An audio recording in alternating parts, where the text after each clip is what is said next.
Homemade. and go live. There we go. So that's going to take a few seconds. That sounds delicious. Still lemon pepper on my motherfucking wings. I can It's never lemon not pepper with a hear. bunch of butter. So Bomb. Dude, when I did that lemon pepper salmon, oh my God, that shit was delicious. I gotta figure out what I'm gonna do tonight. I ain't really ate. Yo, why the homie so late try to? She ain't trying to play me, but I sent that video up, the stupid reel I made when I was making the corn, shrimp, and grits, Yeah. and she was like, "Man, I forgot you be cooking." I was like, "Man, I can cook, man. I just don't like You was to cook insulted? that often." I was, man, because I can cook. I just don't have to cook that often.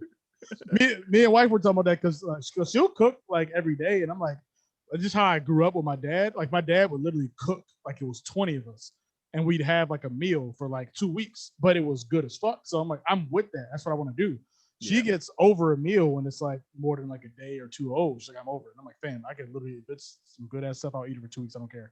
So you got college stomach. I don't care, man. I want to cook one time and be done. Like 2 weeks. What is I want- college stomach? That's crazy. I don't know, but apparently I got it. I don't think I want that. Oh man, Whatever it is. I'll give you that manicotti recipe. Shit was fire. That looked good. I don't know if I want to make my noodles though.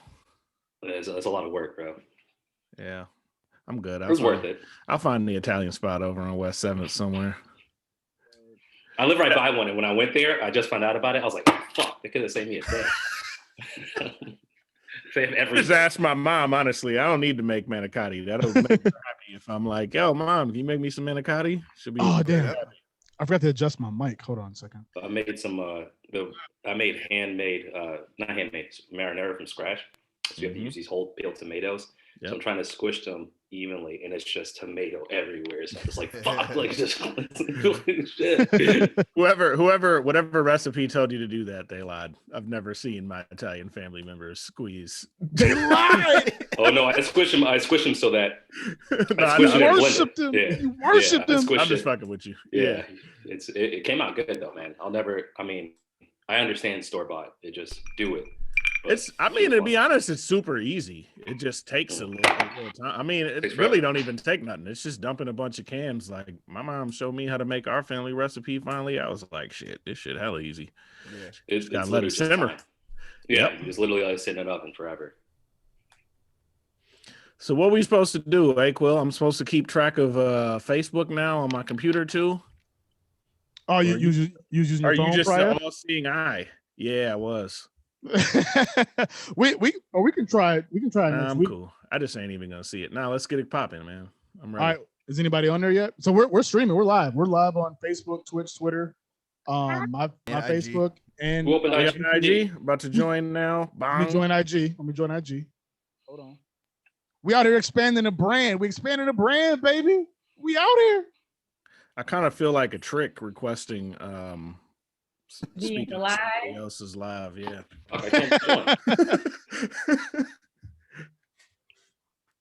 So you can't. You're not a trick. It's your own. I know. In a way. I'm just saying. It's what it feels like. You out here tricking on a Friday? I hope not. This shit way too close, bro. We turn the volume down. Yeah, for some reason it won't let me join again. Again, Joel?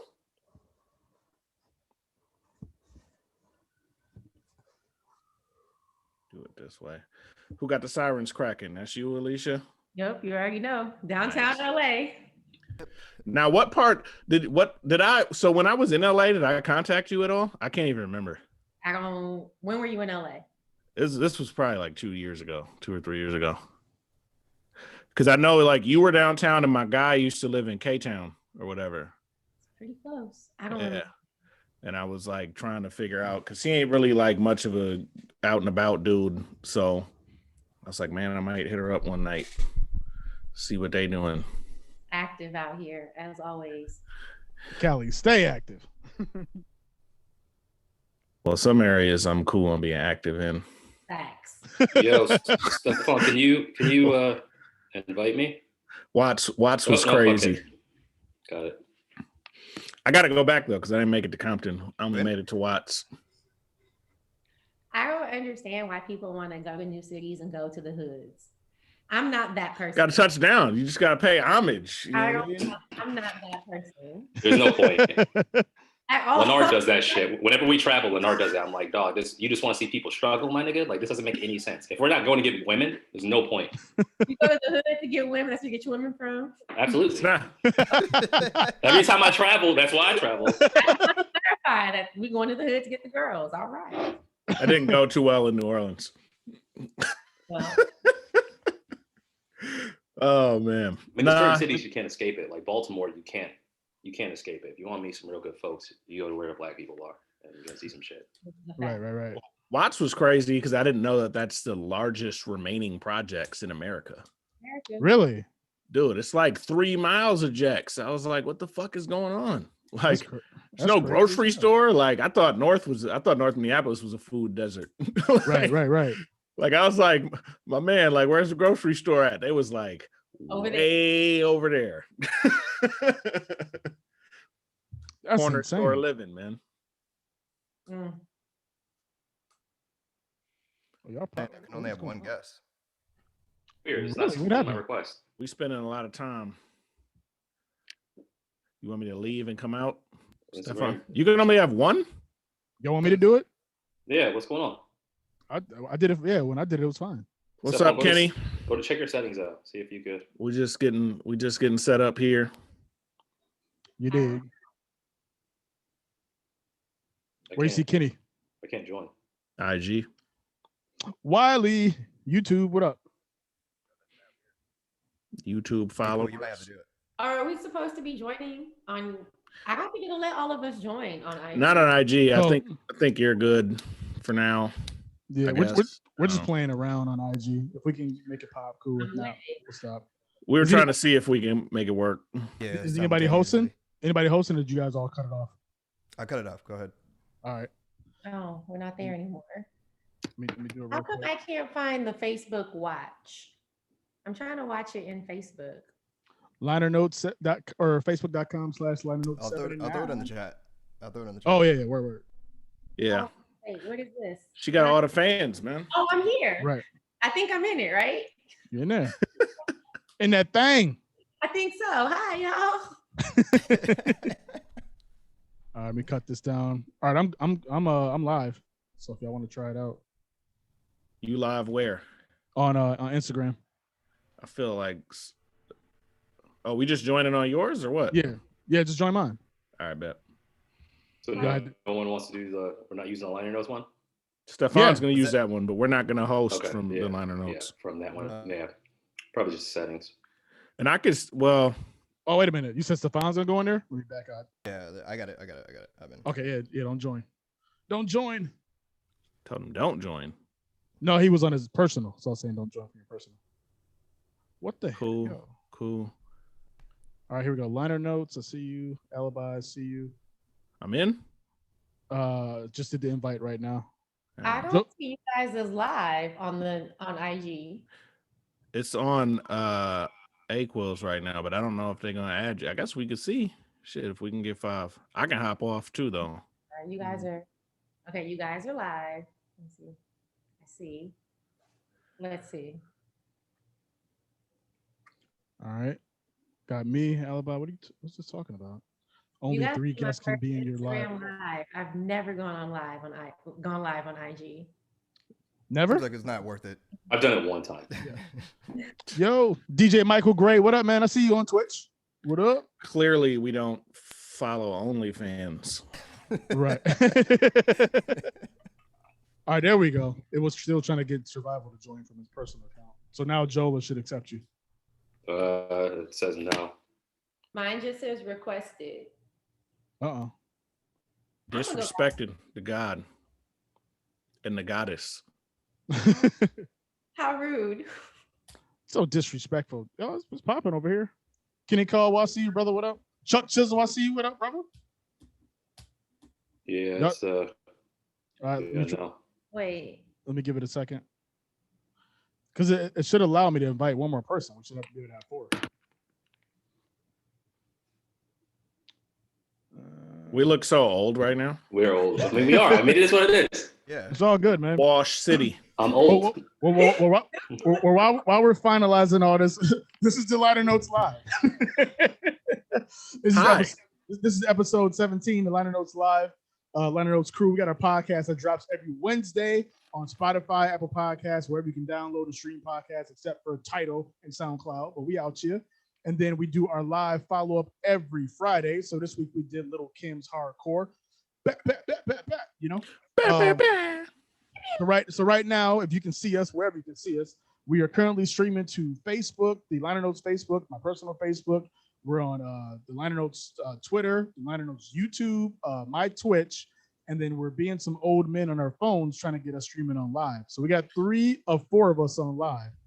We're gonna try this one more. There we go. So now we everywhere. I'm inviting Joel. Never there. Inviting Joel one more time. So y'all bear with us. Is that survival? Is that a good corporate term? Bear with us. Bear with us. Yeah, probably. Maybe. It's a 2-pronged approach. That's just regular. Oh, is it? Bear with us is just regular talk. This is a 4-pronged approach right here on IG. Yeah. I know. we want it to be 5, but they hate it. So it's all good. So we got our special guest with us back once again, Alicia. What's going on, Alicia? We back, man. We got some things we got to talk about that we can't particularly say, but Alicia got y'all covered. Or we could say, we just prefer her to say it for us. Right. Look at us. It hits different. You know what I mean? It definitely hits different. Are we weaponizing? We're not weaponizing, are we? Yeah, that is a good question. Are we weaponizing Alicia? Because I came to y'all with it like, well, this is how I feel. Yeah. Boom. You ain't write the lyrics for me this time. I did that. Look at us, man. The liner notes. The liner notes is a safe space. Very much. Only a space that Joel can't join. Joel, why can't you join? I don't know, man. Well, let me join. I'm gonna send it to you one more time, then I'm sending it to Alicia next. Yeah, you about to be out of there, cuz. I just sent the invite. On IG. Hold on. Let me get back on IG. All right, let's see. Hey! Oh, there he is. Look at him. Hey, in the building. You gotta turn your phone down now. Yeah. I got him down. Ooh, man. All right, there we go. In here. Look at us. Yeah, somebody still got to turn their phone down. Muted. Mine's We'll down. get there eventually, and then we'll edit this out. Now we got to keep it. Edit the shit out of this. Nah, that's more work. No, that's more Write work. it down now. I'm gonna send a request to join. I just want to see where it's. She want to see if it works. Just It give won't. me the comments. Not sent. All right, here we go. We popping, man. So we on Instagram, man. I see y'all said Chuck Sugar in the comments. Brother Rob, the 3-time trivia champions in here. I see you, brother. I'm coming for Rob too, just as a FYI. One of these. Hip hop trivia, Rob. All the SOS band, all the Jimmy Jam, Terry Lewis. I got all the useless information. Yeah, man. I need y'all to check in real quick where you at. If you're on Instagram, if you're on Twitter, Facebook, just type in the comments where you at, who you are, where you at. We everywhere, man. We trying to see where you're at. We everywhere, and we want y'all to be there with us. You know, we ain't never scared. Joe, you kind of on IG. There we go. I got a little ring of death for you.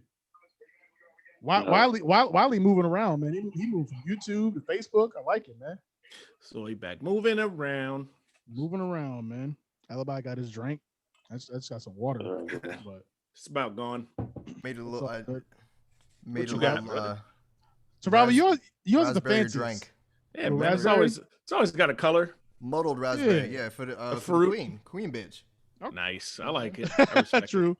It's true, man. Look it, man. Yeah, man. I couldn't think of the fit for Queen. And then I randomly was gonna wear like my Vikings hat, but I didn't want to hear no Vi Queens jokes, so I just didn't. I felt subconscious. I felt subconscious, man. Yeah, I mean, I don't think we can do lingerie like that. No. Popcorn, we can do. So you definitely could. Nah.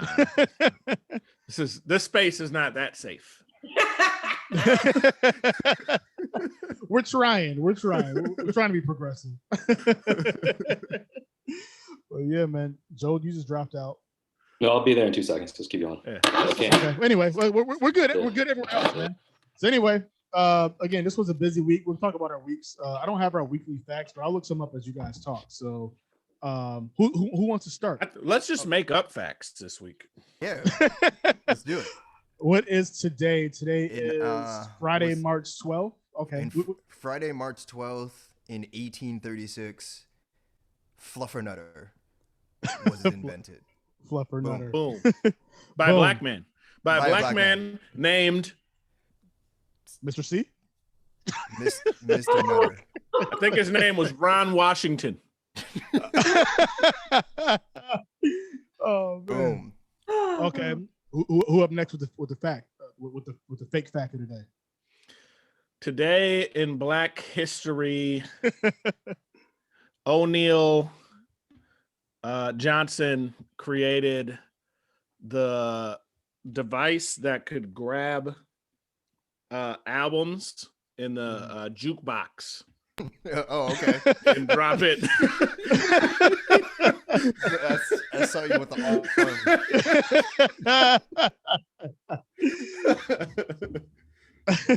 I like that one. Give it up for O'Neill. I like it. I like it. I like it. O'Neill Johnson. Beep, beep, beep, beep. All right. That's a good segment. We should do that every week. Anybody else? Anybody else? No takers. All right. Well, I guess we're just gonna move on. I'm trying to hold this freaking. I hate IG right now until Joel joins because it's fucking up the video. So I'm all cut off. Yep. I know, right? Selfie time. I know. Got a selfie. Got the merch. You know what I mean? Anyway, man, we're here to talk Lil' Kim. We want y'all to jump in real quick in the chat. I see y'all joining. So if you on IG, Twitter, Twitch, Facebook, wherever you at, do us a favor. Let us know what your favorite songs are on hardcore. Let's start there first. Before we get anything we did in the podcast, let us know what your favorite songs are. Alibi, I can't check right now, but I want to say, what was the percentage of people that thought the album was a classic? Like 79, 78%? Definitely. Yeah, it was definitely more than, it was definitely close to like 3/4. Was it more than the fix? More than the, was it? What did the fix have? The fix, I feel like, was 2/3. It was higher than that. Oh, okay. I can find the fix. Hold on. I can find it. No, I didn't write down that. No, it's all good. So the most important information from my perspective in terms of the songs submitted, Yeah. I was a little unprepared for the number of women that liked Not Tonight. Yeah. And I consistently asked, like, oh, the remix? And it was consistently no. Man. Oh, I wasn't ready at 9:30 in the morning when I was setting that up. You gotta be ready. Oh man. Kiki, I see you on IG. She said Not Tonight's one of her faves. Come on, man. Of course. Come on, man. All right, Joe's back. Guess who's Bazak? Oh, that's the wrong album. No, the fix got 85% of the Yeah, it wasn't higher than the fix. Yeah. Okay. Who were the 15? But high. That's a good percentage. It was high.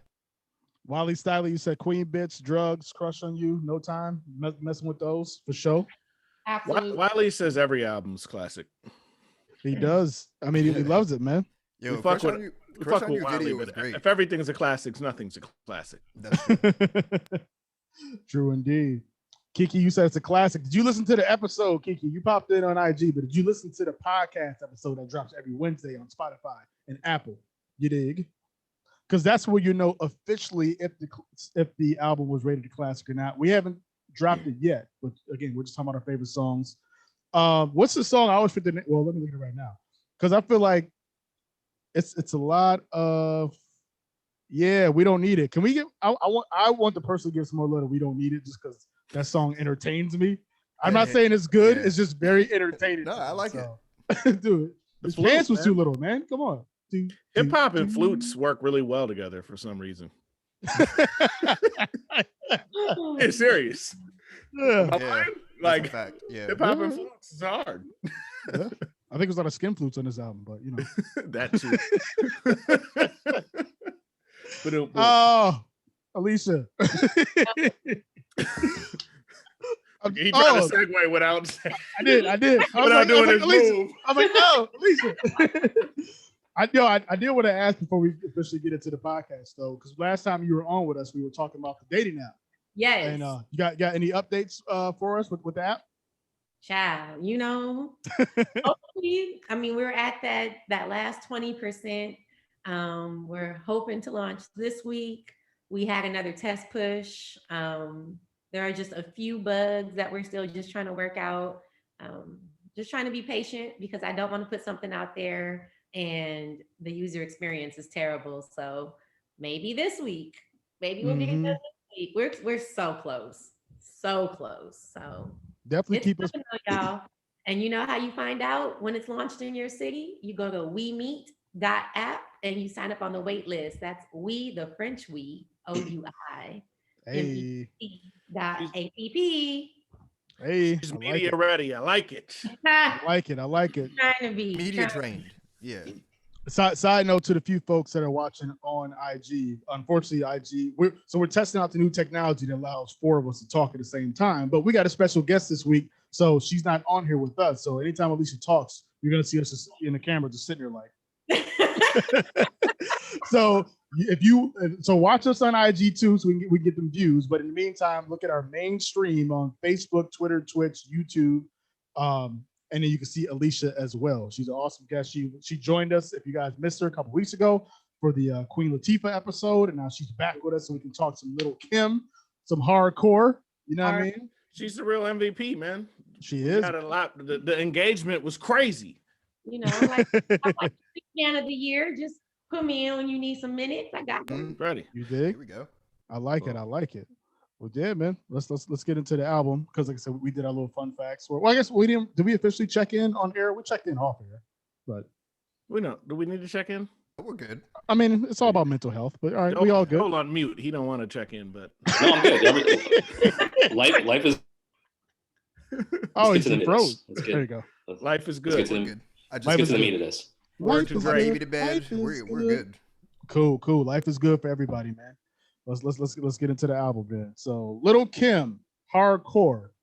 Did it receive a classic from the podcast? No, it did not receive a classic. I'm sorry, y'all. A great album, though. I didn't like putting thumbs down on that. That's why I didn't want to do it. Right? I'm not doing that.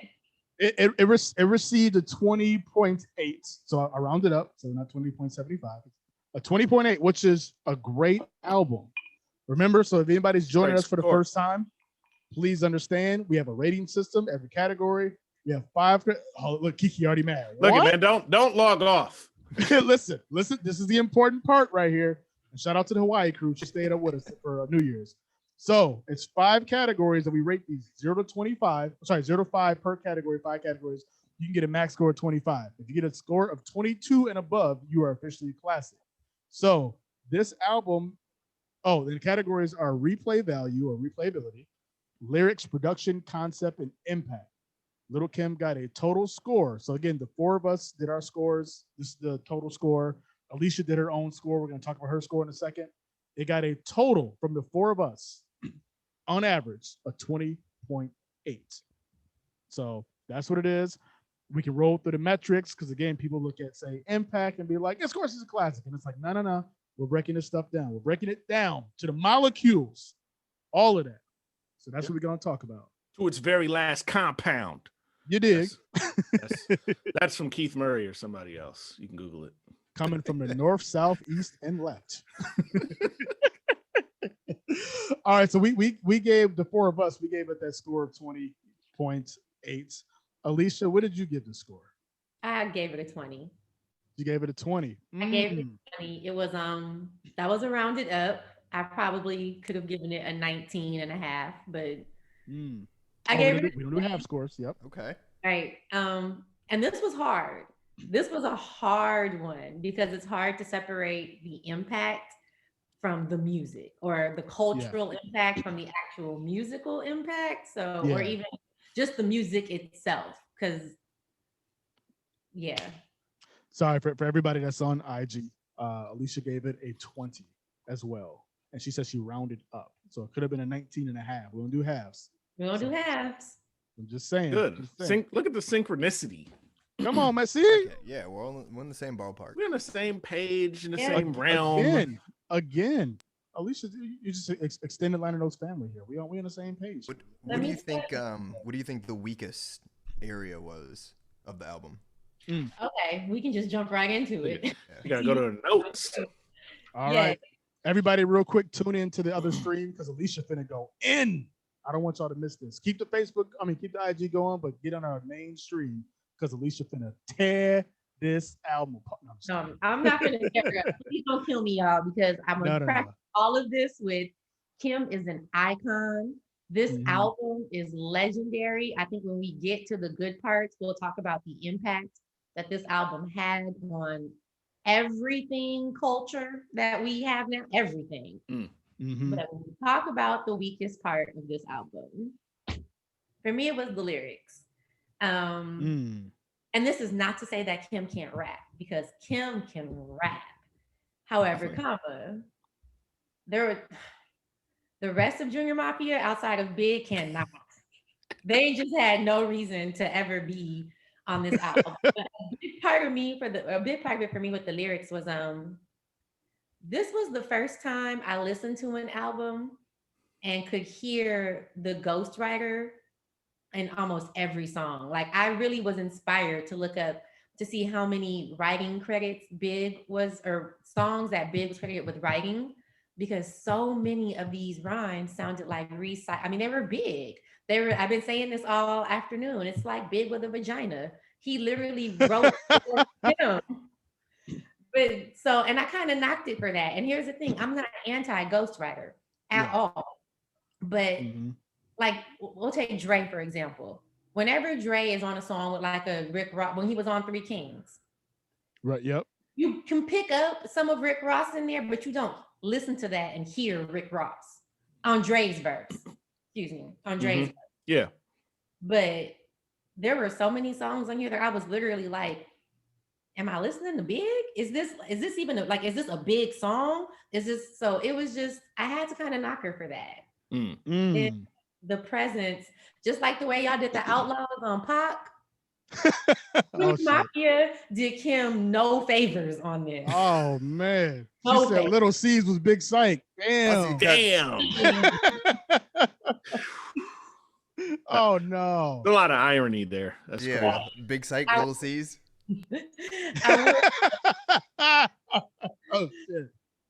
Somebody on the podcast, I don't know who it was, but one of you guys said Kim can start a verse and end a verse exceptionally well. And, boy, does she. I mean, so many of them, they're just the first 8 bars, the first 4 or 5 bars are just, they're classics. They're classics, but yeah, I just could hear too much Big. It was too much Big for me. So she lost a lot of steam after those first couple bars? I think so. I think just in between, it started to sound like, I won't say Biggie throwaways, but just some of Biggie's recycled rhymes, or you know, especially this coming out fresh after Life After Death. Ready to Die. I'm sorry, Ready to Die. You know, so it was a lot. It was I wish we had gotten more Kimberly Jones and less Notorious Big. That's all. Less Kimberly Jones, more Chris Wallace. Right. Yeah, it was a lot. I got a question for Joel. So Joel, can we consider this a part of Big's catalog? Not at all. The lyrics, but everything Alicia said was right. The lyrics, I gave it the lowest score. They were literally booty cheeks. And then it's a theme of hardcore. The beginning booty cheek, you're like, yeah, I want this. And the end is the other booty cheek, and you're like, fuck yeah. But everything in the middle, that's what you need to focus on. And that middle area was just not there. But also, I think it's a variety of things. Kim's super young. Big's not the best ghostwriter. And I think it's fair for someone to come in the game and not be amazing. Like, I know there's polished rappers.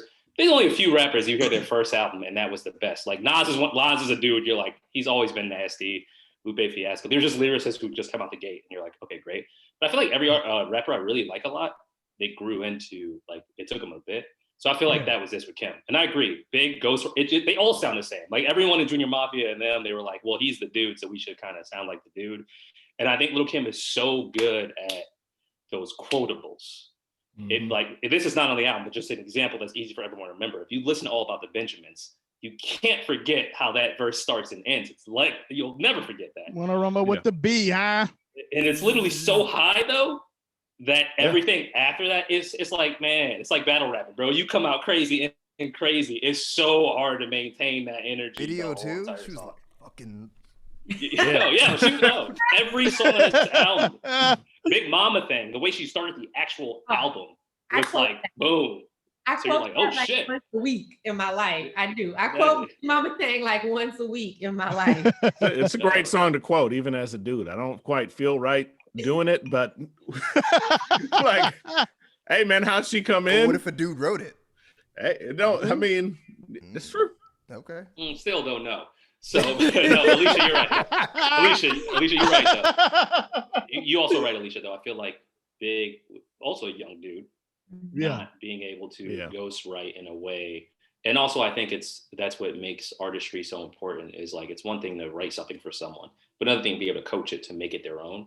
And I think eventually Lil' Kim, like I'll never say she's copying Big. Like I never thought of it that way when she got older. There are other artists though, I'm like, oh, he's copying Big.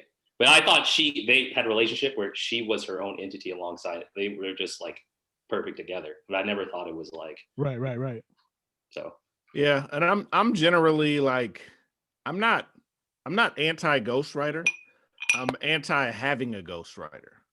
Like the MC in me, like just can't G with like having somebody write something for me. You know what I mean? Right. When I write for someone else, like sure. You know what I mean? I think that would be cool, but you're not about to write nothing for me, you know. And I like what was done here, and I'm with you, Joe. Like I don't feel a type of way about that. You know, there are other artists who I'm like, nah, that's kind of whack. You know what I mean? Yeah. But for her, it is different. Like Travis Scott. Yep. Yeah. I mean, you're a grown damn man, man. Like, and my thing about other artists is if you have ghostwriters, then be cool with it. Like, there's a lot of rappers who have ghostwriters who act like they don't have ghostwriters. That's like the same thing as that nigga who had a bunch of friends who was whooping ass, so they was talking shit too. Like, nigga, you wasn't throwing no punches. Like, you can't be out here, dog. What are you doing, dog? Right. I know you roll with them niggas, but damn, dog. Well, and as we get more and more stories too, we start to find out more and more about ghostwriters, like in hip hop, right? Like learning that LL Cool J wrote MC Light's verse for Self Destruction was like crazy. Right. You know what I mean? That just blew. Yeah, I was floored. Yeah, that's crazy too when you think about it. Like, I need help writing this verse about bad things for black people. I don't know that.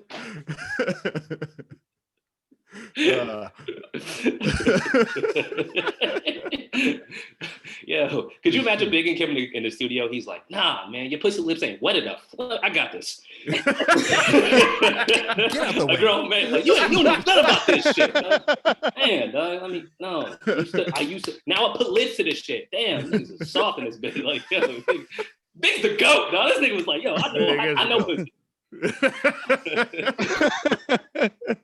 Crazy. For those joining us, a lot of notes here. We podding now, man. We podding. We got there. We got some new people on IG that's like, the fuck is going on? I ain't never broadcasted over here. You got to join us every week. They definitely confused. It's the Line of Those podcasts happening right now. Joe Edwards we're talking to. So we talked about the lyrics, and Alicia, you said that was probably the weakest. Our total scores, we all around the same. Yeah, Alicia, what did you give lyrics individually?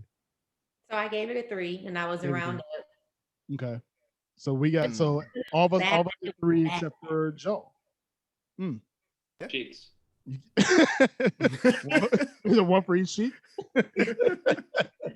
Joe's argument for the 2.5, he was not wrong. Or for the 2, he was not wrong. Yeah. He didn't say anything wrong. Like, it really could have been. He didn't. I think a 2.5 would have been acceptable here. Yeah, I agree. Joe, you want to elaborate a little more on that 2.5? My main thing is just the replay, listening to lyrics again. She's not the only artist where I had to sit through it. I'm like, man, and I think it's because of who she is and the impact and like her character. I only remember the most amazing parts of everything. It's like being when you grow up being a kid, you only remember the most salacious, types of situations. And this album was that. And then it's just the art of making albums. When I say it's a 2, I'm like, well, clearly this was number 1. So I'm hearing her flow, and now hearing songs that I know like 10 years later, I'm like, she's a totally different person. Like, wow, like she really like grew into this. Whereas, and I'm not even trying to shit on him. Look at a guy like Diddy. He never, it was always a guy who's rapping something for. He never kind of developed anything behind that. It was just, I'm always going to pay someone for a verse, and that's just going to be what I do. Whereas her, she grew into her own person. So when I see it too, I'm like, no, she was just working her way to where she is now. Absolutely. And also Dream Mafia, fucking terrible. Pizza, Little Caesars, what the fuck? Come on, man. Your pants too little, man. You can't enjoy it. That's what it is, man. Quick question. I have sorry. for you guys. When you guys like songs like Crush on You, you guys rate the original, factor in the original that's on the actual album, or the remix that we all know? Because if you don't have the album, you don't realize that the version that we got of Crush on You is not the version on the original release of this album. We talked about that on the pod. You did. Yeah. So, but did you rate this album with that version, or did you actually throw the other version in too? Or did you how did that work for you guys? So real quick, everybody on IG, the question was, how do we rate the song Crush on You? Because the version that we know in the videos is different from the actual album version. So how do we rate that? So just repeating that for the IG. That's a great question. So yeah, I'll try to answer pretty succinctly. So okay. I don't rate the albums based off of one song, but it factors into how I perceive the entire album. So right. I think you've seen our rubric, and it's like, is this song trash? Is it filler? Or is it timeless? That song is obviously timeless, no matter which one you're listening to. So right. I think I don't agree. But I don't I don't think there's too much variation in, let's say, lyrics for me in terms of which version you're listening to. Like for me, it's still like, okay, that's a 3. This is around a 3, and this is a 3 too. So But we rated it the original version, just like we did California Love with Pac. We rated that album with the remix of California Love. We were like, no, that song's actually on this album. Exactly. The other shit was better than that shit. And that was me. Part of that too, who was thinking that this was a good idea? Like, I'm like, how do you not put her in this album? That makes no sense. The video alone for Crush on You is one of the most insane hip hop videos I've ever seen in my life. Crazy, dog. Yeah. It's a great video. Great video. Very, very, very, very good video. Classic I think there's a huge difference in, I mean, granted, the lyrics aren't that different. Her verse is pretty much his second verse, but she got a little more zhuzh on it. But 3 verses of Little C's is trash. I think it's trash. Exactly. And that was really hard because when I was thinking about the lyrics, I had to take into account. Like, I don't like this version at all. Yeah. 3 verses of Little C's, and I didn't realize it was 3 verses of Little C's in there until I went back. I was like, he rapped this much? I was like, Mad C's. I did not remember. Mad C's, ghost written by Cameron. Crazy. It was literally Total Recall. Total Recall. 3 booty cheeks, dog. First booty, second, third. 3 verses of ass cheeks, dog. Never a winner.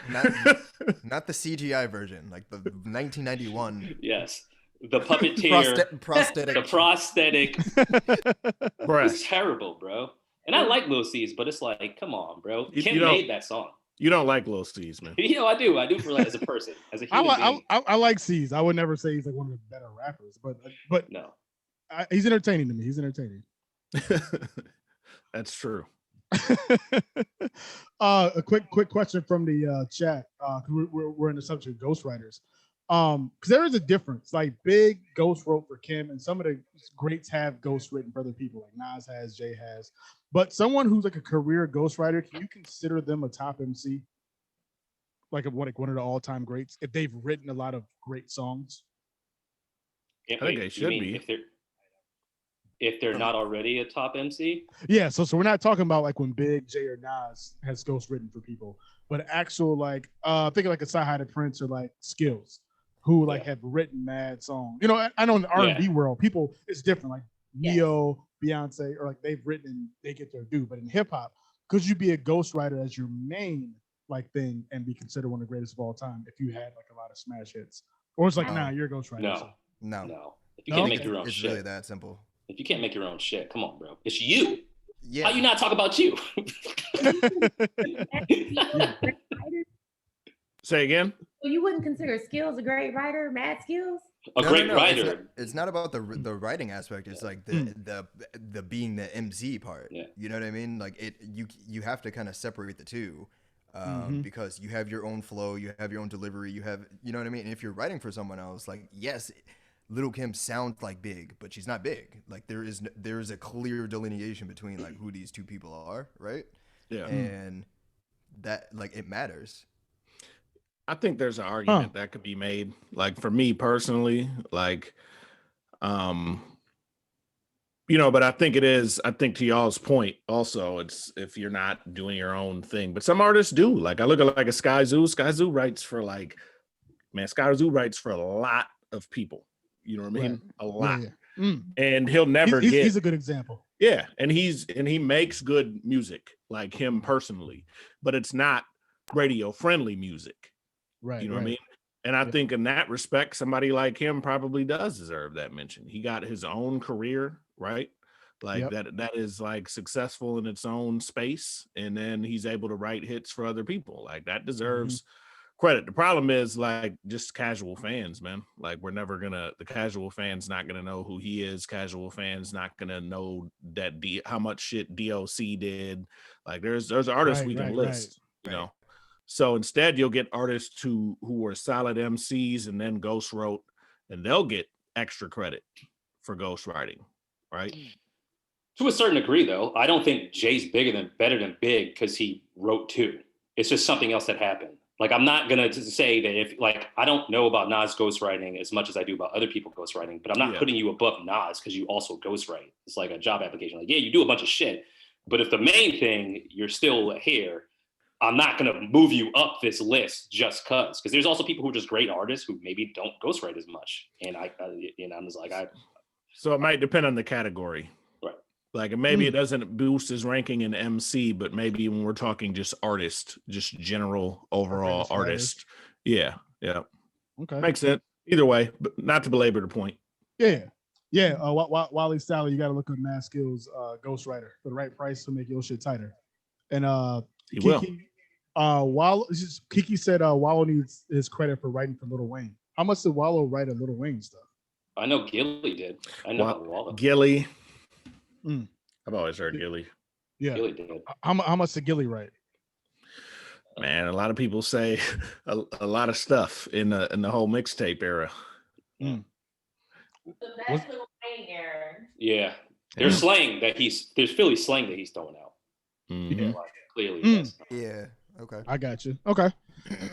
That's lyrics. Can you mind if I ask Alicia a question about ghostwriting?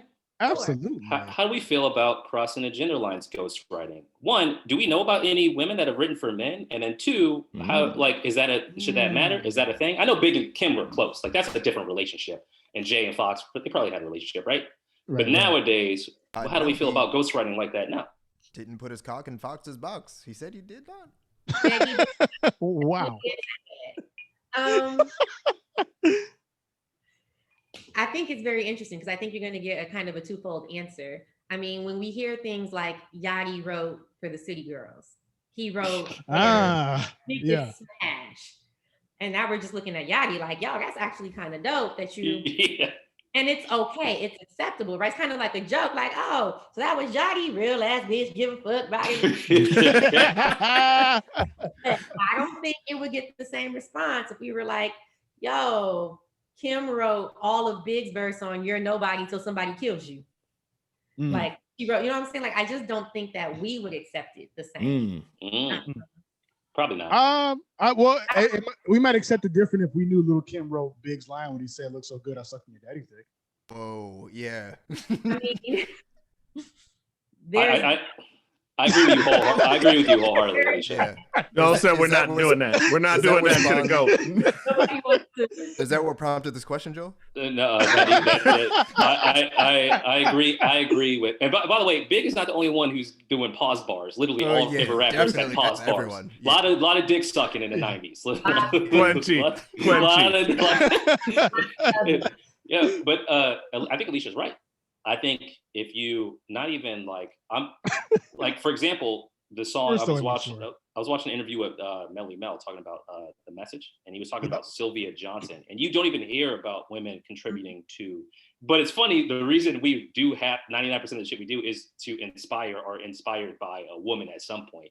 Right. Either you want to have sex with one or you want to impress one. So you're like, well, fuck it. This is, and you hear so many songs where like, I was inspired. That's my muse. That's my muse. But I agree. If a dude came out and was like, yo, she wrote this, we probably, I mean, that's probably why we hate the Fugees so much outside of Lauryn Hill.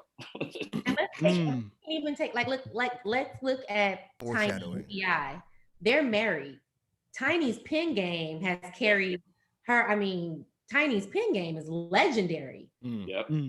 If he ever came out, and she probably has helped Tip with a verse. People would probably laugh at that, which is ridiculous considering Tiny helping Tip with a verse. It's crazy. She's won mad Grammys off of songs that she's written. Mad Grammys. So if she helped Tip, I mean, and she's from Atlanta. She is Atlanta. So if she helped Tip out with a verse, it shouldn't surprise anybody. But think about the waves it would send through the industry. If that, you know what I'm saying? That's so corny. Right. It is. You're right. I'm not touching T.I. and Tiny right now. It might be touching you. Nah, man. We're coming for that cheek, dog. Just one, though. No. According to Little Kim, no touching Tiny Tips. So, we're doing production, concept, or impact, or replayability next. Which I want to do. Alicia, this is Alicia's pod. Let's go to replayability. Hey. I just want to keep the obvious fives for that because we all agree on a very obvious fives. Yeah. Okay. Replayability. What'd you give it? I gave it a 4. Hey. I don't listen to it often. For some reason, it's not a CD. I just grab but there are singles that I do have on a lot of playlists. I mean, Big Mama Thing appears on pretty much all of my playlists. My Get in the Mood playlist, my exercise playlist, my pre-work playlist. Like it's everywhere. Hard. So they so fucking hard. So hard. You got it going on. That song is crazy though. That song's crazy though. Yeah. I mean, so I don't skip a lot of songs on this album. Just it doesn't feel like there's a lot of fluff. However, and y'all talked about this on the podcast too. The skits, yes, it was the time. Skits were, but to me, that's where it just kind of like, can I fast forward through this? I don't want to hear another skit. I'm over it. What did you think of the first skit? The first skit. Okay. I have to listen. So this is how I do when I'm going to be on your guys' show. I listen to the album, then I'll listen to the podcast, then I'll go back and listen to the album. The first skit had went so far over my head initially, because I was just like, what, is he on a date? Why is he over? It never, until y'all made the connection, I was like, it does. I mean, it sets the tone for the album, very much so. I mean, but I didn't even peep it until, so thank y'all for that. Oh, man. You're very welcome. Got a small and a large butter and a lot of napkins. That sets the tone. I said, you know, large butter is sick. No, but he said a small popcorn and a large butter. Like, what? Yeah, you got it. Yeah. Oh, yeah. Kiki says she gave 3 because too many skits. See? There it is. Okay. That's what's up. Kiki, you catch it on, man. See, it was not just us bashing. It ain't us bashing. 90s had a lot of skits, man. Yeah. A lot of skits. Especially on those Bad Boy records, though. Those did. I mean, there was so many skits. Wiley Sally 3.5 to 4 for replay. Tries to make everything too cinematic, and it's just trend setting. Trends. Yeah. Everyone's doing it. The whole fucking skit was redone like 1,000. There's so many albums re-rated where someone's having sex. You're like, bro. Yeah.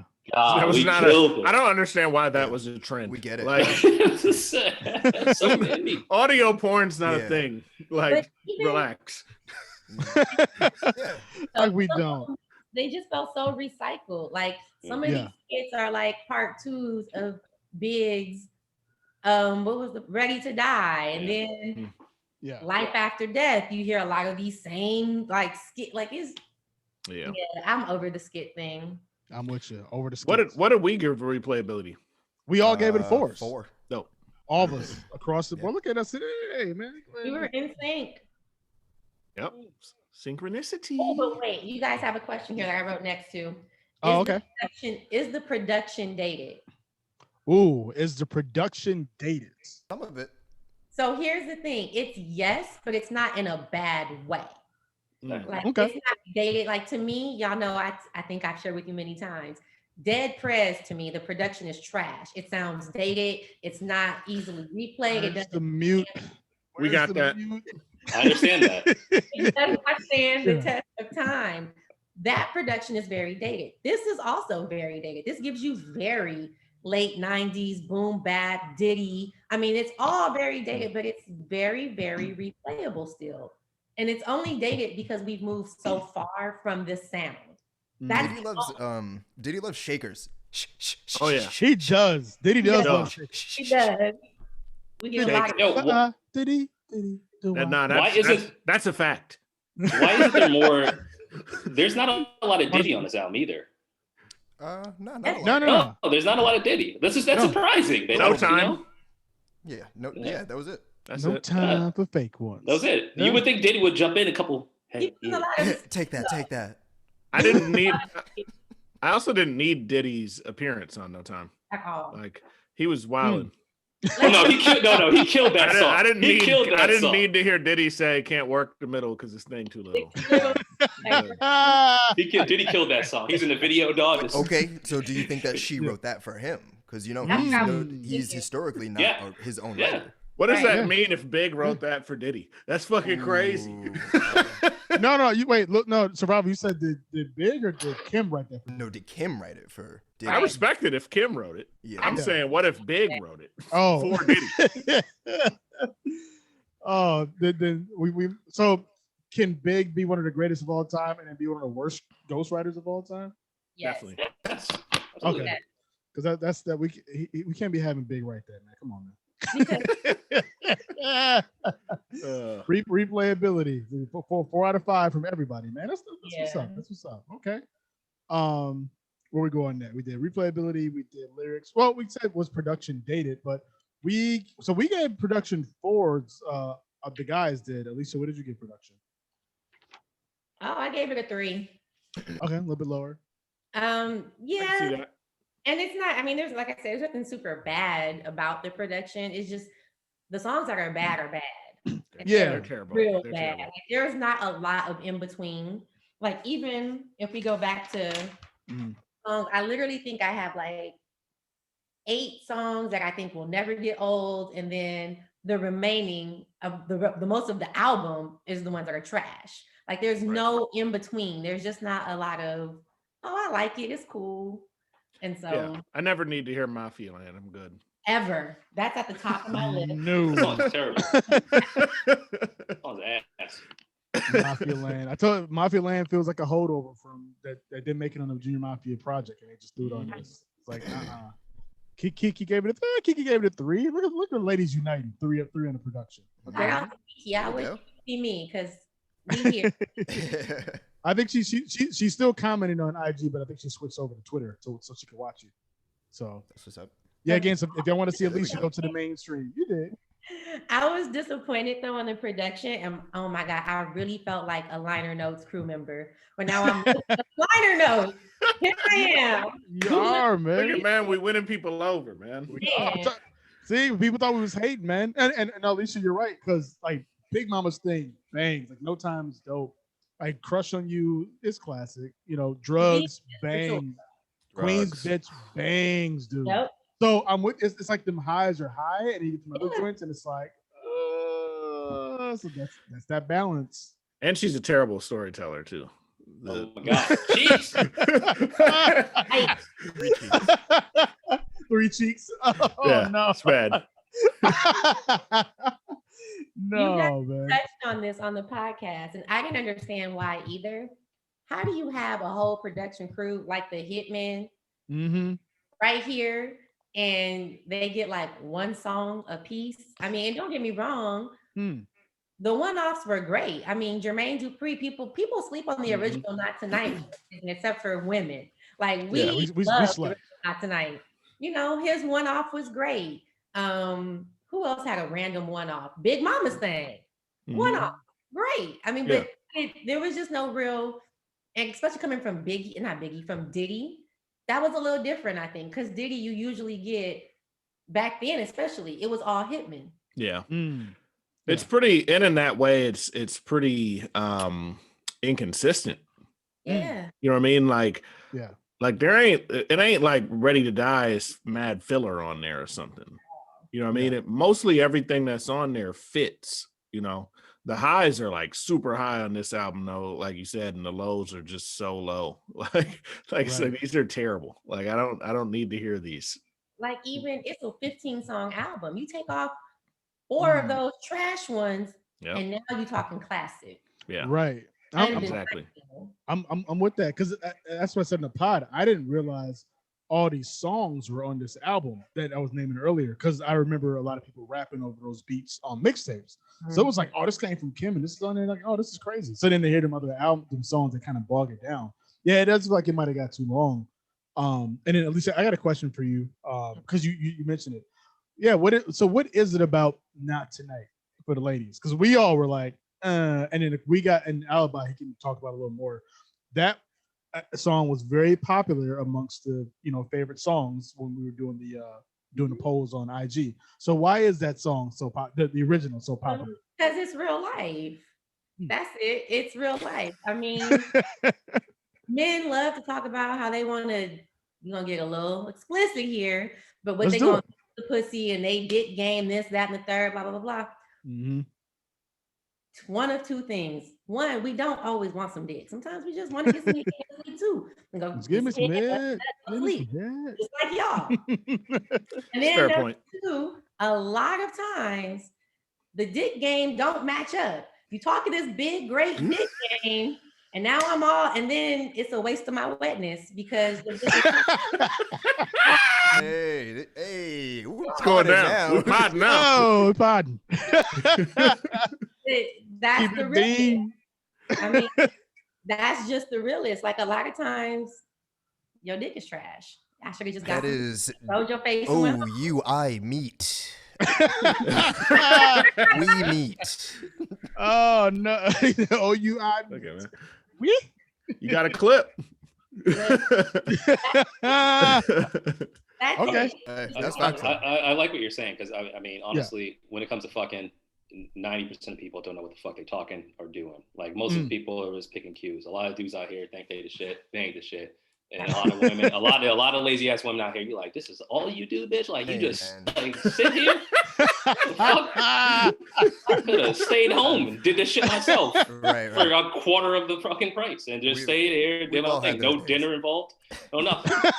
And it's funny though that this all popcorn and a large butter. It's funny though. This album came out so long ago, and dudes are still weird about shit. Like I make jokes about like, I'm probably gonna get fired at this point, but I'll make jokes about eating pussy. And dudes are still like, oh, this nigga do this. Like, you all, nigga, if you ain't doing that, my nigga, then go somewhere, my dude. You still feel weird about that? You still feel weird about this? Man, look, don't talk to me about that.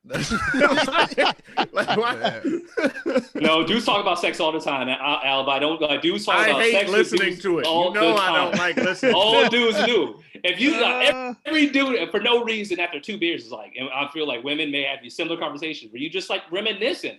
Reliving glory days, and you talking, you be like, even when we in the midst, we like, yo, that's the wrong strategy, my dude. I hear you. You got children. You got children. You've been working the middle. Come on, man, stop being shy. Y'all don't need the details. Just like I don't need the details. Did he taught you, huh? He did. That's who. That's who. Oh man. Alicia, you know what it is? A lot of men are just selfish lovers, man. It's not about when you in your 20s, you a selfish lover, dog. And you down the vagina. You're angry at it. You don't honor it. You know what I mean? The older I got, you got to put it on a pedestal, which is what I did, and that's when I learned it's not a. It's man, about Kendrick, man. It's a 2-way street, man. You gotta give, gotta receive, you gotta take, and that's how I leveled up. You know what I'm saying? You gotta respect it. I respect the vagina and sex. I don't think of it as a taboo, crazy thing. I'm not that. I'm not that dude who's out here talking crazy like I used to. When I was 20 something, I thought this is what I was supposed to be doing based on music. You talk about sex and women, like, yo, I got this, boom. But then, like, you know, you're like, it's not like that. I don't need to be disrespecting nobody, talking crazy. Like, I don't care. I'm pretty comfortable in my skin. I'm pretty secure. So that's why I think we need more Lil Kims. We need more objectively trash when you're so selfish. It's crazy. Trash. Facts. Like, you need a little bit of, you know, reciprocation, give, take, you know, just to, you know, even everything out. And those are the best experiences, honestly. Yo, Lil Kim made it okay. Like, it still took forever, dog. But like owning sexuality, like, and this isn't. I'm not even being derogatory here. I'm not trying to. When I say the word hose, men will try to degrade women all the time, right? Oh, that girl does this. That girl does that. Men like promiscuous women, dog. Let's be clear. Big facts. Like hoes. Why would I waste my time otherwise? Music, especially in music, men want you to spit on the dick, spin on the dick, hop on the dick, back the dick, beat the dick, but then they don't want you to actually enjoy it. It's the strangest thing. Yeah. Like, we can actually, that rolls into impact. Yes. Let's do it, babe. Look at y'all with these good segues. I like that. Let's get impactful. Wait, that was a 5 for segue. Let's go ahead and get impactful. Let's get right. Let's talk about this. Selfishness. Let me get ready. If ever there's an album that could have more than a 5 on impact, it would be this. It would be. I think that this is one of the most. This album. I mean, obviously the lyrics. We can let's just stick to just the lyrics and the music and the persona. Without Kim, we don't have the vast majority of the rap game. Right. Just period. I mean, Kim did. I mean, the impact is just ridiculous. There's no Meg. There's no Mulatto. There's no Trina. There's no Trina. There's no. These are all her daughters. No Flo Millie. They're all her daughters. The branch of. There's no Ruby. What's her name? Ruby D. Ruby whatever. Ruby Rose. Ruby Rose. There's no her. But even in just being bold enough to say whatever it is you have to say or you want to say, period, with no fuss given, it's Kim. I mean, before that, we had to get a cosign from a man or have a man to agree with us, or, you know, but when Kim came out and said, fuck, this is what I'm saying, this is how I feel, this is what I do, it just opened up the door for so many women to just be who they are, to be full whole people. So that alone gives it a 5. But then when we talk about the Crush on You video, somebody just brought up, who was wearing green wigs before that? Who was wearing blue wigs before that? I mean, Lil Kim has literally impacted fashion. I mean, you see things from what she was wearing in videos on runways inspired by Kim. Like, this album, the impact is a 10. The impact is a 10. That's why it was so hard to rate this album so low, because of the impact. But that's the thing, though. It's not Alibi. I'm sorry. Hold on 1 quick second. Don't lose your point. Just once again, everybody who's joining us on Instagram. Sorry, we're trying this new thing out. To hear Alicia, you got to go to our main stream on Facebook or Twitter. So the linernotes.com. Sorry. Facebook.com or Twitter.com/linernotes79. So you got to go there so you can hear Alicia. We're just trying this new thing out on Instagram. Sorry, continue, Alibi. I don't remember. I said, don't forget your point. I got distracted. I read the notes. We were talking impact or something. Oh, I was going to say that. What I was going to say is that you said the album, the impact of the album, and it's. I feel like that impact is Kim. If that makes sense. Like, because when we're talking about the album, we're talking about the music. And I feel like Kim's impact, all the other things outside of music. And that's why when we're rating some of these albums, people get so pissed. Because they're like, fam, the impact of that is crazy. And it's like, I agree, man. But like, have you gone and listened to the album? Right. You know what I mean? The impact of her bars on this album was pretty huge, though. Literally, I do. I'm not taking in this particular instance, I agree with, but I think like there's so many things outside of the music itself. Like the biggest point that Alicia made around just the number of, like, she set the mold for like every female artist going forward. Like the last female artist that we did was Queen Latifah. Like Lil Kim crushed that era. Like done. You ain't hear from Queen or MC Light since. like it shifted. The whole, in. You know, but when you get into like this other realm, it's fashion, right? It's her personality, her persona, her willingness to be direct and straightforward and talk about things that were taboo, all of those things. And a lot of that does make it into the music. You know what I mean? For real. But I think oftentimes we get stuck on, I just wanted to point out we can differentiate between like the album and the artist. And sometimes the artist's impact is bigger than the music itself. But even just within the music too, like we talk about fashion, not even just the videos and what she was wearing, but the name dropping. She starts dropping Prada. You know, it's one thing, you know, now Prada wants to be in the videos. Now Prada, like she really ushered in, or she solidified that marriage between hip hop and high fashion. I mean, the impact is and it's lasting. This is forever. This is long lasting impact. So and again, we shouted this lady out on the pod, and we should do it here too. Misa Hilton, right? Absolutely. Like that's the person who's behind shout out Misa Hilton. All of that. And interestingly enough, currently styling Rhapsody. You know what I mean? And so she styles Rhapsody, she styles Mary J. Blige. She styles a lot of your favorite artists. She still styles Diddy, I think. Yep.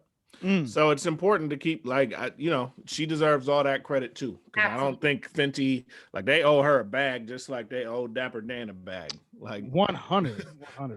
You know, for sure. Dapper got a little bit of his bag, didn't he? He did. He also bitched up a bit, but we'll talk about that later. Well, that's why I said a little bit of his bag. He could have got more. You know, he bitched up a bit on, hey guys, let me talk to them, and then I'll figure out. Yeah. He didn't. I mean, everybody don't need to speak up on politics, man. Sorry, just make clothes, man. We like the clothes, man. That's it. Yeah, that's true.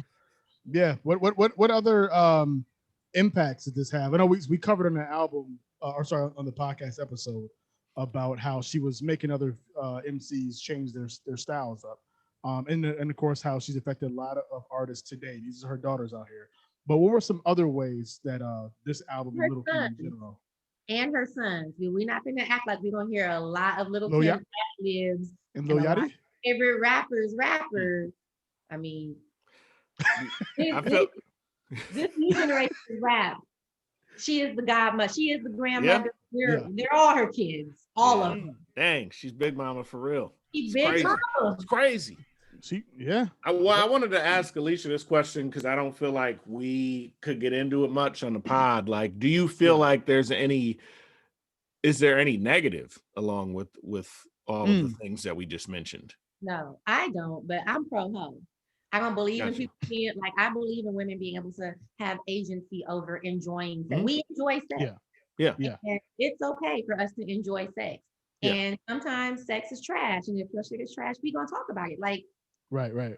A lot of this, our conversations we do have, you know, like we are so I don't think there's any, I think there's negative. The only thing that's negative about it is the way men don't accept it. Because men, and you guys have touched on this before, they struggle with seeing women as whole people. You know, we can never see, because Megan came out with the Cry Baby and Hot Girl Meg, we'll never see, or a lot of male fans at least won't allow her to also be college graduate Meg, business major Meg, you know. So I think we just need to work on that. That's the only actual. I see Denise Marie. Sorry, but I think that's really it. It's not necessarily negative on our part. It's negative. It's y'all have to catch up with seeing that we are whole people. We are sexual beings. We are intelligent beings. We are ladies in the streets and freaks in the sheets. But sometimes we want to be freaks in the streets too, and that's okay. We love them. I do think there's a negative from laziness, and this is male rappers too. When someone sees Little Kim owning it, they're only looking at the imagery, but not the work that she put into the craft itself. Right. So people are like when we talk about Meg or Cardi, things like that, there is other content out there. Rhapsodies make different content. Rhapsody makes different content, but the laziness of it is going, pull your titties out. But it wasn't just about that. I've never seen Lil Kim's titties. In the age of the internet, I've never seen her naked. Think about that. I've seen a lot of motherfuckers naked. I've never seen her naked, dog. And we talk about the men too, drug dealers, right? All my favorite rappers never went to prison for drug smuggling. A lot of these new niggas go to jail all the time with cocaine in their actual hands. And I think it's because people don't want to, when people emulate others, they don't want to do what you do. Right. They don't actually, when someone copies your idea, whether it's a business or you're an artist, they don't actually want to do what you do. They don't want to put all the work into it. They want your fucking end result. So they look at what they think got you that end result and they emulate that. That's the only negative I get from all of our artists. I feel like all of our great artists, they do a bunch of other shit. Like Pac is a prime example. Pac was very positive, but we're like, I don't want to fucking help schools. Let me just shave my head bald and shoot people. It's like, nah, you're not getting the full picture. Hardcore wasn't just about pussy and sex. There was a lot of that on there. But Lil' Kim also stood on her own in an industry where women really couldn't do that. Like I never once thought Lil' Kim was a damsel in distress. When Bad Boy went down after Biggie died, and the East Coast of Detroit, she was relevant the entire time. She's always been her own entity since she came out until literally now, right? And that is the thing that I think people need to key on. It's like, yo, she went through waves, she went through shootings, lawsuits, big dying. Like and she's like never felt. There's other female artists who work with Bad Boy. If you look at Charlie Baltimore, you know what I mean. You look at Fate's career and how that kind of went from the beginning. Hardcore to me was like I run shit, and Lil' Kim has never strayed from that. And so your point out, I think you're absolutely right. The Kim impact is fucking crazy because it's literally like ain't no one fucking with her. She went to prison, my nigga, for not snitching, dog. Right. Crazy, dog. The hardest shit ever. Yeah, and look at where we are now. The absolute 180. Everyone's snitching. This motherfucker has a little docu-series coming up on Showtime. I won't even say his name. Yeah. We know who you're talking about. Really? Oh yeah. Yeah. Called Supervillain. No, I appreciate that though, Alicia. Like, because I wanted, I appreciate that. Just wanted to give the opportunity to get that message off to the men. Great insight. The many men listeners that we have. Yeah, stop being so trash. Fuck. To make a long story short. And I think again, I want to give y'all's roses. I said this before we started recording. Conversation you guys had around that during the podcast, I think was very, very on point.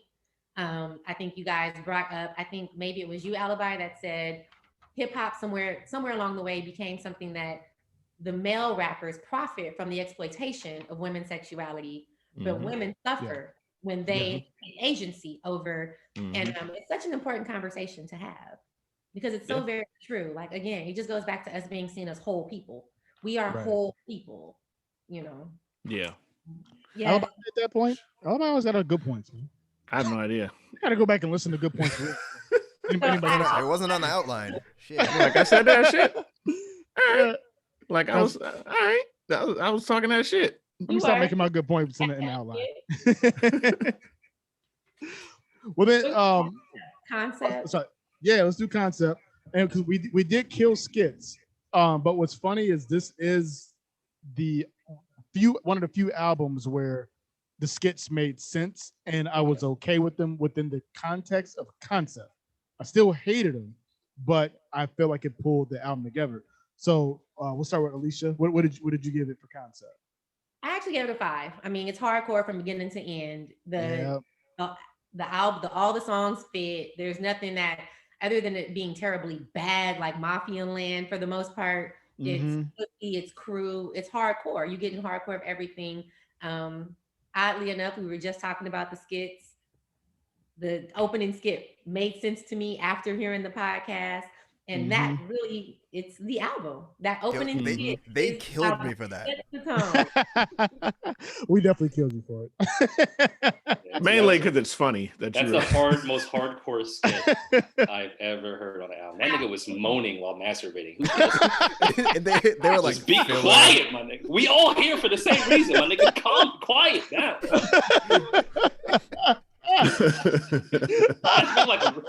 Real talk. Yeah, masturbate like a real nigga, dog. Quiet, like this. You like this, dog. And when you have to say, you like, yo, this shit could go down. I gotta be ready. He was definitely in his bag, dude. He definitely had the pants all the way off. Wait, was down. wait, I want to know. Yo. Wait, how do you determine what is the real way to masturbate? In the movie, what is real masturbation? You can't be out in public with the shoes off and the pants off and the drawers off. Like, how you gonna get away, man? But You can't carry all that shit. You might get butter on your pants though. So. That too. That's true. You gotta be quiet. Like, you gotta be quiet, dog. We all here, dog. You really shit. Can you imagine other guys in the theater like, come on, my nigga, dog. That's the third time I asked you. Yeah, they were like, no decency. Everybody else in the chat, if you have not listened to the skits on this album in a while, go listen to them. One time. Just all you need. One time. Yeah, just once. Oh man, Kiki gave it a 3.5. Oh, you hating. For a concept? She said it's classic, and right now it's got like 9.5. Kiki, we need your total score. We need your total score. And we don't give half points. No half points. Yeah, post it in IG. That's the important question. If she don't have the rubric, she can't really. Oh yeah, we got to do that. We got to get the rubric. Yeah. No, I think she said that in the comments. She said in the comments, based on the rubric, she understands why it's not classic. But to give the concept a 3.5 is like, yo, what's 3.5? Is it concept? I don't know. She needed to take it up a notch. You gotta take it up. More butter? More butter? She needed more butter. Bigger popcorn. Bigger popcorn. Unsalted butter. Time to talk about when we talk about Parmesan cheese. Poster. How many of y'all had the poster? Oh, that was definitely in my Source magazine, right up under the mattress. I don't think I had the poster. Oh, I did. How many people had the poster? Is the question. How many people? I didn't have it on the wall, but I had it in the tuck. You know what I mean? Didn't have it, but you walked past it a couple times in the record store, like you got it going on. That poster. Oh. Okay. That was a joke on Black AF. Okay. Yes, I did have this. Wait, what? The Little Kim poster. They put Rashida Jones' head on that poster. Oh yeah. I forgot about that. Yeah, that poster's crazy. I recreated that poster last year and took a picture and had my cousin draw it for me. So I literally have me in that pose next to my TV, and it's on my phone case. So you have to really be in my presence to see it. But I mean, the poster is iconic. It's amazing. The poster is iconic, except in mine, I'm smoking the blunt. So. It's amazing. I like it. There you go. If you look at the whole photo, it's like not just her looking like that, but it's like she looks untouchable to the average motherfucker. She got the fur on, you got the mansion, all of that. Yeah, you're like, I can't get her. It looked like the bars, man. 24 carats, nigga. You're like, I can't get that. That's why I want it, because she is like untouchable to the average dude. I love it. She really did birth this whole era. It's crazy. She did. So I got a question, and I think as we're kind of wrapping this up, and it ties back to concept a little bit. And I know it's always not fair to pit, women against women. But so here we go again. Little Kim's impact. I mean, I feel like I mentioned this in the pod, so at least I want to ask you. Little Kim's impact is lasting amongst artists, and I feel like Queen Latifah's impact was amongst, if you're trying to move past the artist space to be more of an entrepreneur. Do you feel that Queen Latifah will get that kind of respect for that impact, or is it still going to be looked at as like, now the artists are bigger, therefore we would say Little Kim's impact is bigger than Queen Latifah's overall in the culture? If that's a fair question. Maybe that's not even a fair question, but I don't even.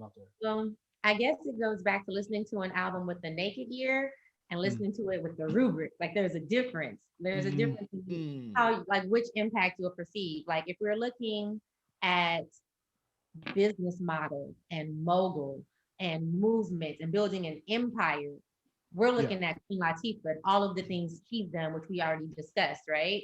But if we're looking at just straight, and I will say this, I think that Queen Latifah's impact is probably more multifaceted, and it's probably got more of a global reach. Like Little Kim, she's always going to be known as a hip hop icon. Okay. You know I what see I'm where saying? you're going. She's always going to be known as a rap icon. Queen Latifah is going to be known as a mogul. She's a hip hop legend, but she's also an amazing actress. She's got jazz albums under her belt. She's got plays under. So she's just going to be, I think their impact, I don't think one is bigger than the other because, again, look at how we're still seeing little reiterations of Kim to this day, and we'll never not see them at this point. But I just think it's different. I just think they're two different lanes. They're two different impacts. They are both just as necessary, though, and they are both queens. Well, and it's interesting too. Uh-oh. Like a Kim. You say it again. I'm back. You. All right, cool. Yeah. All right. I was saying that I think in many respects too, like Queen Latifah really did open the door for like a Queen, Lil Kim. You know what I mean? And I don't think that we would make that connection, you know, because their content is so different. But you know, it's all empowerment, right? Yeah. It's two different sides of the empowerment coin, though. They look different. You know, one's kind of going at they're going at different things in some respects, but you know, it's empowering on both ends. Overall, they're going at the same thing though, which is they're trying to erode the misogyny. The misogyny and just like the hierarchy that, you know, the patriarchy that has been built up over time. But I also think there's more of a focus on there's always more of a focus on music with Kim. Like Queen Latifah just had other interests. Yeah. I think in terms of not even putting those two together, just like youngsters don't understand Bad Boy. Like we're talking about like the shit y'all think is big now, Baby, Cardi, whatever. Y'all don't understand just how they ran shit. Like I think of Lil Kim in the echelon of rap in general. She was part of running shit. It was her, it was Diddy, it was fucking Big, and they ran shit.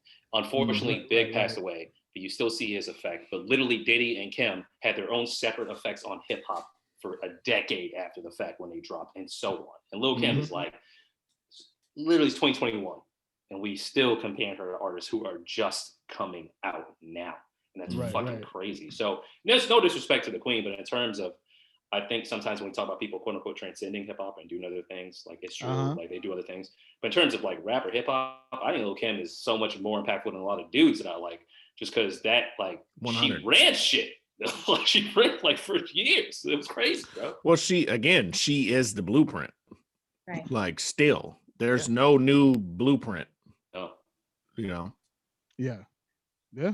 I couldn't even picture her dating. Like when you hear about her and, you know, the domestic violence shit she was going through, I couldn't even vision her dating a guy and being like, no, would you like to go to eat? I can't even picture her. I just see her yelling at motherfuckers and like ordering hits and like, you know what I mean? I couldn't even see her. I'm like, what? Like, you get some steak and lobster with a shot of hits. Here's the thing though, too. Little Kim, the album Little Kim, the persona of Little Kim is very different than even the live show Little Kim. I think we talked about this a little bit before we started live streaming. On this album, you get a lot of the big voice, the boisterous, the grunts, the lyrics that are hard. You hear them. When you see Kim live, you don't get none of that at all. And I love Kim. This is not a knock to who she is as an artist. But Little Kim's gotta be one of the worst live performing artists out. I'm just gonna go ahead. Oh, one of the worst. You can barely ever hear her. Joel, man. You can barely name me one time you saw Kim perform and she sounded the way she sounds on the album. You can barely ever hear Kim. She's always a struggle. You wanna bumble with the beat, huh? Like it's so soft. Like I want that boisterous. You wanna bumble with the beat, huh? You know, but you get that when you see her perform live. And so you're saying she's more of a studio artist then versus a live performing artist? And I think she's more of a concept. I think this concept of Kim, because whenever you hear people talk about her even, she's really, really sweet. She's very, very polite. She's very, very mild-mannered. I mean, we know that this version of Kim, this Queen Bee, was something that Big and Diddy conceived of in their mind, and then and of course, you know, it was a part of her too. Like we talked about them calling her the rap mistress in their concept or whatever. And I think one of you guys posed the question: is that demeaning or is it offensive or is it? But the thing is, she was Big mistress. She was always played the role of Big's mistress. She was never, even before they got on, Big's main girl. It was with his daughter's mom back then. So she was always the mistress, you know? So it was just, I don't know. There was just listening to this album again is difficult because any critique you have on it, people think it's hate. And it's not. I'm not 14, 15, 16 anymore. I'm 39 and these things feel different. They sound different. I'm hearing them with different ears.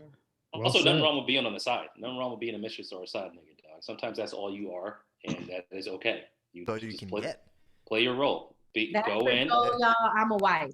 In case anybody's looking, I am not a mistress. That's O-U-I. O-U-I. M-E-E-T. M-E-E-T. Get you a good old mistress out here, dog. Like, I'm with it. Nah, I'm with it. That's crazy. Was there anything else that we did not cover on the podcast that you guys heard, or Alicia that you heard, or that we missed that we need to cover here? I always feel like we do a thorough job, but it's always good to have outside eyes and ears. Was there anything on the pod that we didn't talk about that we should talk about? I think worth mentioning, because I learned of this too when I listened to the podcast twice. The original lyrics to Big Mama Thang. The other two got kicked off. Yep. Let's talk about those. Let's talk about it. Alibi, let's talk about those. You found them. Alibi, talk about it.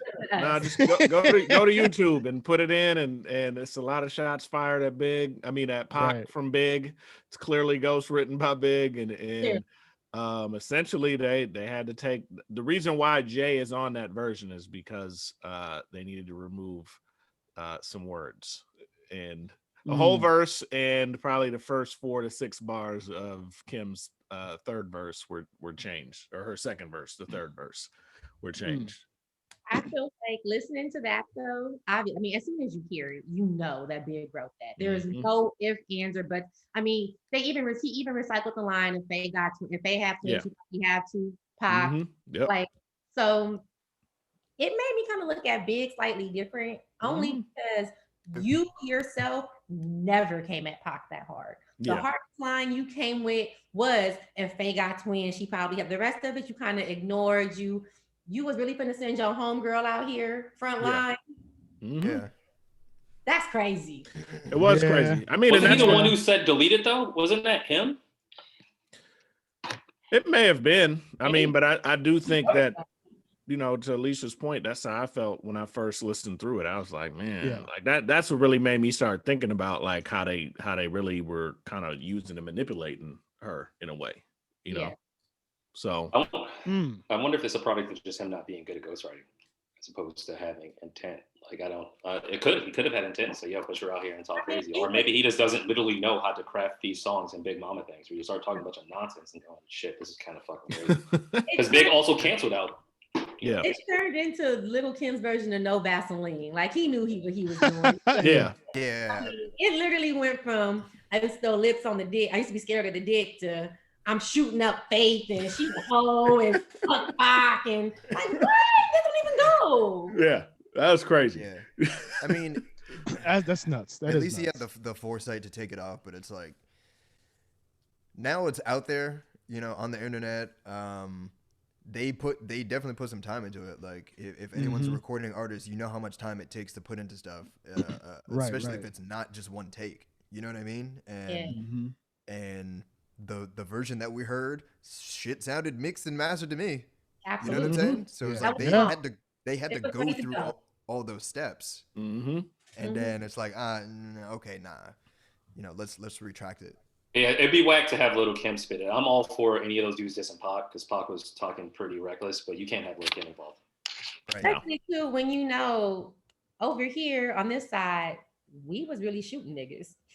Like we see how that is. So you was about to send him out front line, bro. You wild for that. You wild for that one.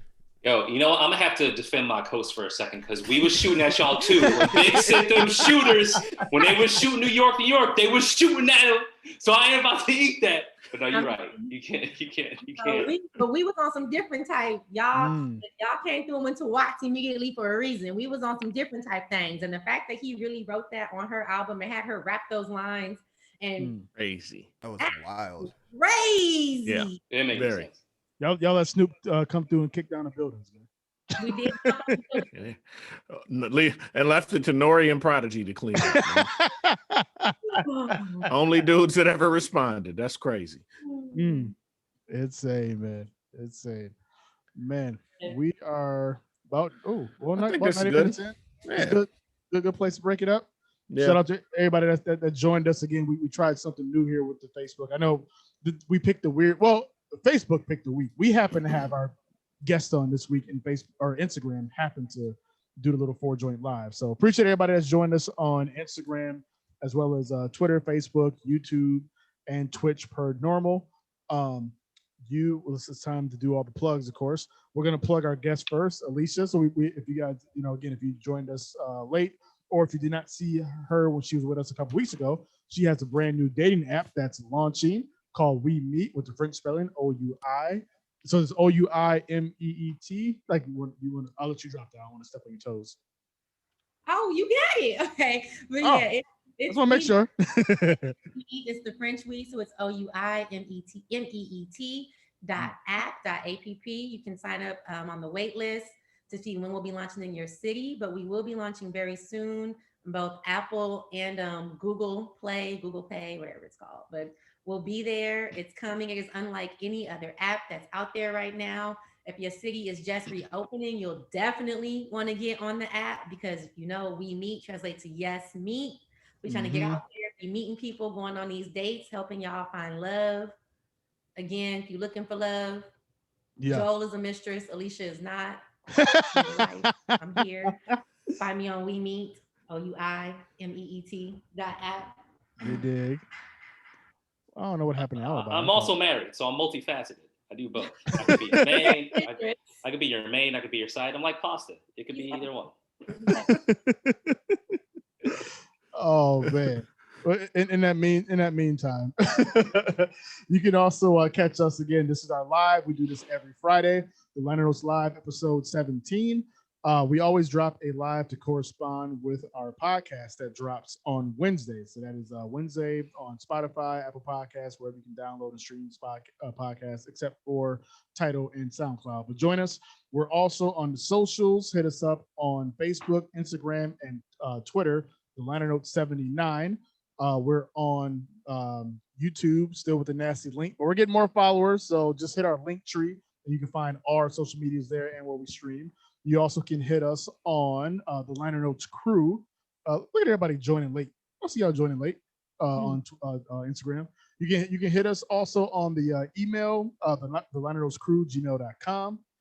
Did I miss anything? I mean, you can find our personal stuff at some point, but yeah, the biggest thing is you go to the podcast, listen to us on Wednesdays, and then after that, you come join us on Fridays where we get our live, have some fun, do our thing. Alicia joins us time to time to make sure we're not going too crazy in the ladies, you know what I'm saying? But we appreciate you. Having some hot takes on these men too. Next week. Yeah.